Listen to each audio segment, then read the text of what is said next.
بسم اللہ الرحمن الرحیم اللہم صلی علی محمد وعلی آل محمد کما صلیت علی ابراہیم وعلی آل ابراہیم انک حمید مجید اللہم بارک علی محمد وعلی آل محمد کما بارکت علی ابراہیم وعلی آل ابراہیم انک حمید مجید رب اشرح لی صدری ویسر لی امری واحلل عقدۃ من لسانی یفقہوا قولی۔ السلام علیکم ورحمۃ اللہ وبرکاتہ۔ تمام آڈینینس درود شریف پڑھ لیں تاکہ اللہ کی رحمت ہم سب پہ نازل ہو۔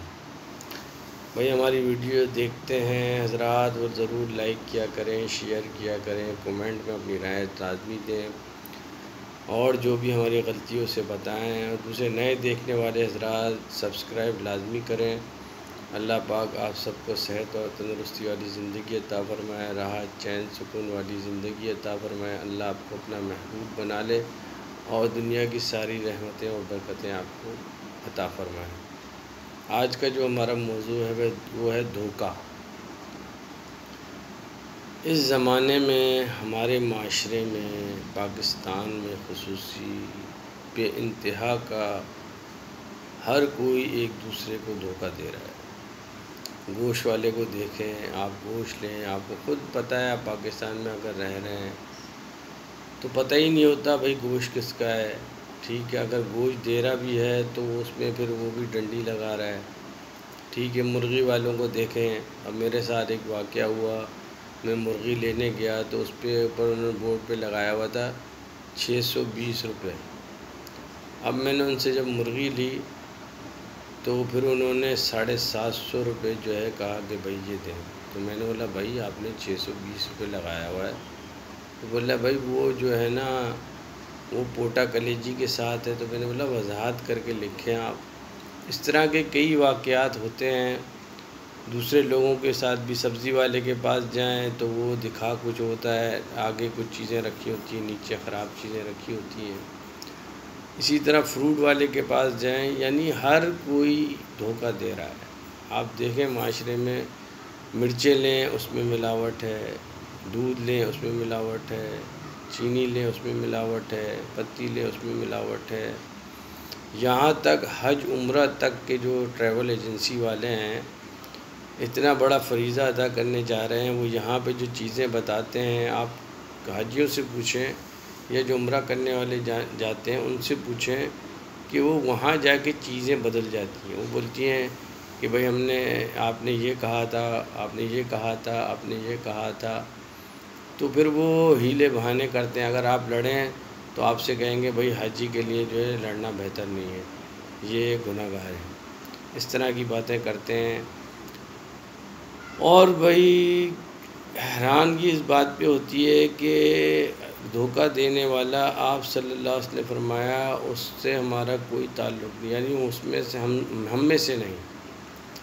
اور اللہ پاک کا دھوکہ جو دیتا ہے، اللہ پاک کا غضب نازل ہوتا ہے، اللہ کا غصہ نازل ہوتا ہے، اور دھوکے دینے والا دنیا میں رسوا و خوار ہوتا ہے۔ دھوکے دینے والے کے مال میں برکت نہیں ہوتی، ہر ٹائم پریشان رہتا ہے، اور دھوکے دینے والے کی زندگی میں خیر و برکت نہیں ہوتی۔ دھوکہ دینے والا اپنے گھر والوں کو حرام کھلا رہا ہوتا ہے، کیونکہ دھوکے سے مال کمانا یہ حرام ہے، اور جب اپنی اولاد کو، اپنی بیوی بچوں کو حرام کھلاتا ہے، حرام کھلانے کی وجہ سے اس کے بیوی بچے اس کے نافرمان ہو جاتے ہیں، اور جو دھوکے سے مال جمع کرتا ہے وہ اس کے لیے دنیا میں بھی عذاب بنتا ہے اور آخرت میں بھی عذاب بنتا ہے۔ اور دھوکہ دینے والا کل بروز قیامت جو حشر کے میدان میں سخت تکلیف میں ہوگا، سخت عذاب میں ہوگا، اور جب اس کا جو ہے نا دھوکہ دینے والا کبھی بھی جنت میں داخل نہیں ہوگا۔ اتنی سخت وعیدیں ہیں، لیکن میرے بھائیوں دوستوں، دن بہ دن آپ دیکھیں معاشرے میں دھوکہ بڑھتا جا رہا ہے۔ آپ کسی سے کام کرائیں، مثال کے طور پر کوئی بھی گھر کا کام کرائیں تو وہ صحیح طریقے سے نہیں کرے گا۔ آپ فریج کا کام کرا لیں، کوئی پلمبرنگ کا کام کریں، کوئی الیکٹریشین کا کام کرا لیں، اس پاکستانی معاشرے میں ہر انسان ایک دوسرے کو دھوکہ دے رہا ہے۔ ہم اللہ کی جو ہے نا کہتے تو ہیں کہ بھئی حالات خراب ہیں، مہنگائی ہے، یہ پریشانی ہے، یہ پریشانی ہے، بیماریاں ہیں، گھر میں اتفاق نہیں ہے، محبتیں نہیں ہیں، اور آپس میں لڑائی جھگڑے ہیں، مختلف قسم کی ہم باتیں کرتے ہیں، اس کی وجہ کیا ہے؟ یہ دھوکہ دینے کی وجہ سے ہمارے اوپر اللہ کا غضب نازل ہو رہا ہے۔ دھوکے سے ہم ایک دوسرے کا مال ہڑپ کر رہے ہیں، دھوکے سے ہم میراث کھا رہے ہیں، دھوکے سے ہم ایک دوسرے کی جائیدادوں پہ قبضہ کر رہے ہیں، دھوکے سے ہم زمینوں پہ قبضہ کر رہے ہیں، دھوکے سے ہم جو ہے نا آپس کے جو کاغذات جیسے لین دین کے ہوتے ہیں اس کے معاملے تک میں بھی دھوکہ کر رہے ہیں۔ معاشرے میں جو ہے نا یہ ٹرن آؤٹ بن گیا، اس کو کوئی برا سمجھ ہی نہیں رہا، اور بڑے فخر سے بتاتے ہیں دیکھو میں نے کیسے جو ہے نا اس کو بیوقوف بنایا، کیسے اس کو جو ہے نا ہم نے جو ہے نا اس سے کیسے ہم نے پیسے وصول کیے، پیسے کیسے کتنا زبردست اس سے جو ہے نفع کمایا۔ اس کو ہم اپنا فن سمجھ رہے ہیں اور اس کو ہم اپنا ٹیلنٹ سمجھ رہے ہیں، دھوکہ دینا، جبکہ جو دھوکہ دیتا ہے اس کے اوپر اللہ کا غضب نازل ہوتا ہے، اور اللہ کی دنیا میں اس کے اوپر پکڑ آتی ہے، اتنی سخت پکڑ آتی ہے، یا تو وہ کوئی دنیا کی میں ایسے سخت مسئلے میں پھنس جاتا ہے کہ اس کا نکلنا مشکل ہو جاتا ہے، یا وہ ایسی بیماری میں پھنس جاتا ہے، ایسی بیماری میں مبتلا ہو جاتا ہے، اس کے لیے موت جو ہے نا وہ مانگتا ہے۔ یہ ہم دھوکے کو گناہ نہیں سمجھ رہے، یہ جبکہ بڑا کبیرہ گناہ ہے، اللہ کا غضب نازل ہوتا ہے، اللہ کی ناراضگی نازل ہوتی ہے۔ اور دوسری بات اللہ کے نبی صلی اللہ علیہ وسلم نے فرمایا وہ ہم میں سے نہیں، ہم میں سے نہیں کا کیا مطلب ہے؟ اس کا مطلب کہ اللہ صلی اللہ علیہ وسلم میری امت میں سے ہی نہیں۔